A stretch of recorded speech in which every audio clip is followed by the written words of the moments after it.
The Little Golden Book, The Wizard of Oz.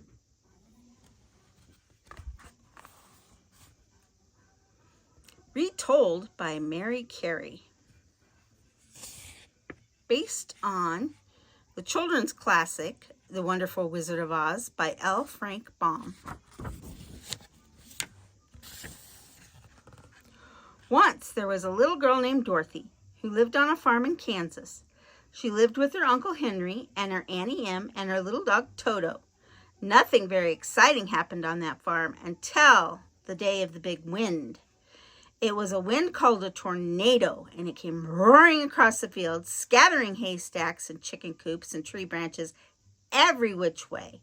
Then it roared and twisted around the farmhouse, and it picked up the house, Dorothy, and Toto too.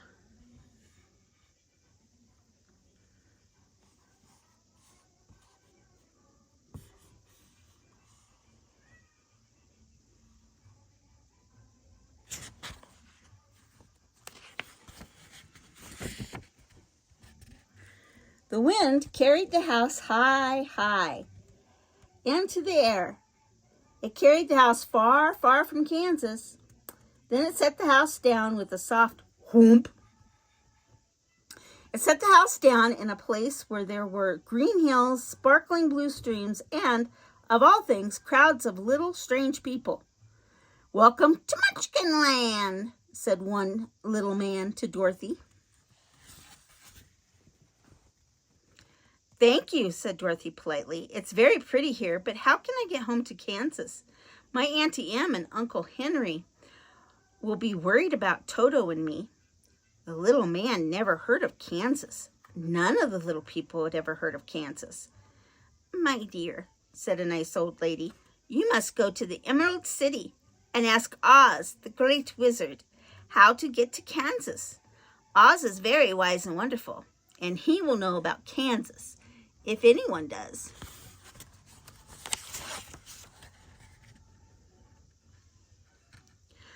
"Follow the yellow brick road, and you can't go wrong," said a little gentleman. "It will take you right to the Emerald City." So Dorothy and Toto set off down the yellow brick road. Before long, they came to a cornfield, and there was a scarecrow stuck on a pole.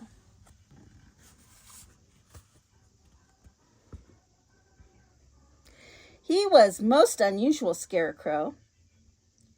He could nod and wink and even talk. When he learned that Dorothy and Toto were going to the wizard, he decided that he would go too. "Perhaps the mighty wizard could give me some brains," he said. Dorothy agreed that even a scarecrow would be better off with a brain or two, so she helped him down off his pole and over the fence.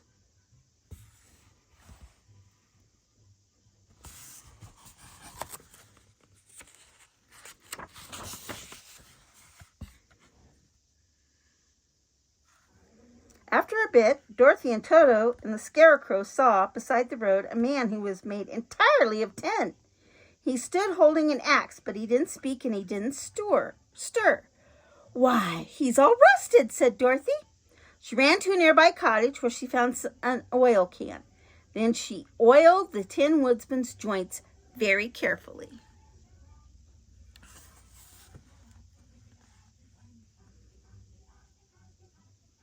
The Tin Woodman was ever so grateful that he could move once more. And when he heard that Dorothy and the Scarecrow were going to see the Great Wizard, he asked if he might come too. "Perhaps Oz would give me a heart," he said. "It's the most difficult to be without a heart. I want to love people, but one needs a heart for that."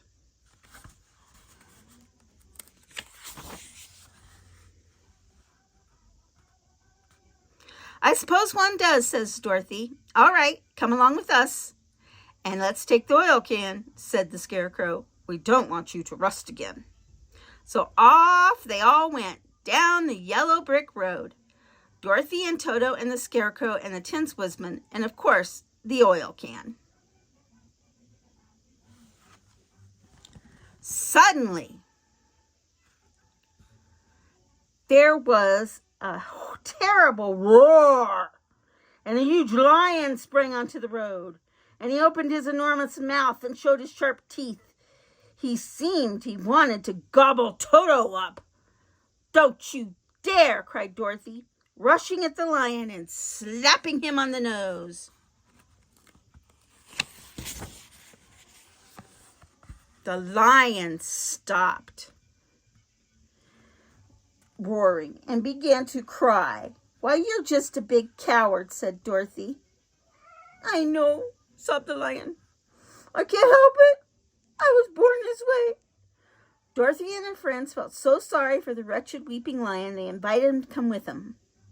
"Perhaps the mighty Oz will give you some courage," said Dorothy.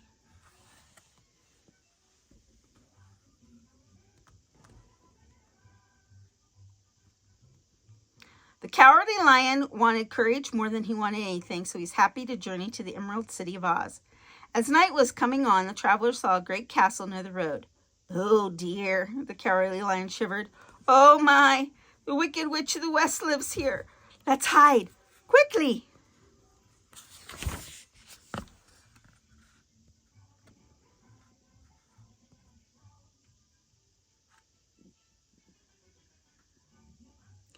Too late, the Wicked Witch had already seen them.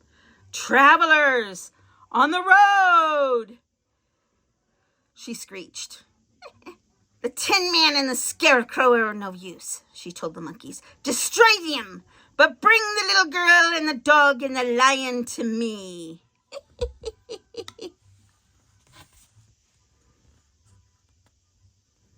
The winged monkeys swooped down upon Dorothy and her friends. They hurled the Tin Woodsman from a cliff, and he lay below, bent and battered. They tore straw from the Scarecrow and tossed his clothes into a tree, till there was nothing left of him but a bundle of old clothes. But Dorothy, Toto, and the Cowardly Lion were carried to the Wicked Witch.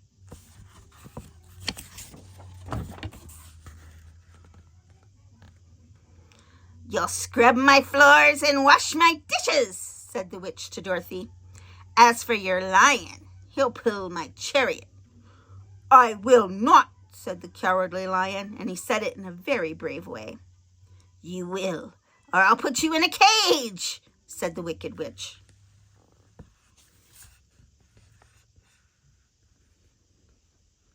"You cruel thing!" cried Dorothy.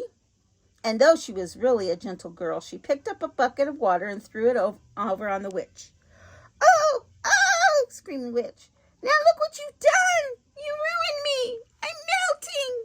I'm melting!" And there, right before Dorothy's eyes, the Wicked Witch of the West melted away like snow under the summer sun.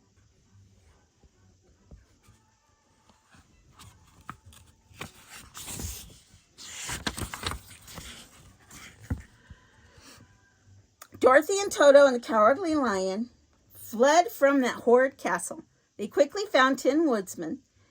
They hammered the dents out of his arms and legs so that he was almost as good as new.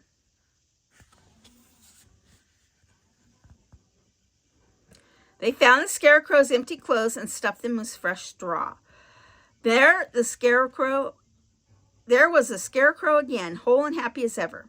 Then they hurried on till they reached the green, glimmering, sparkling Emerald City of Oz.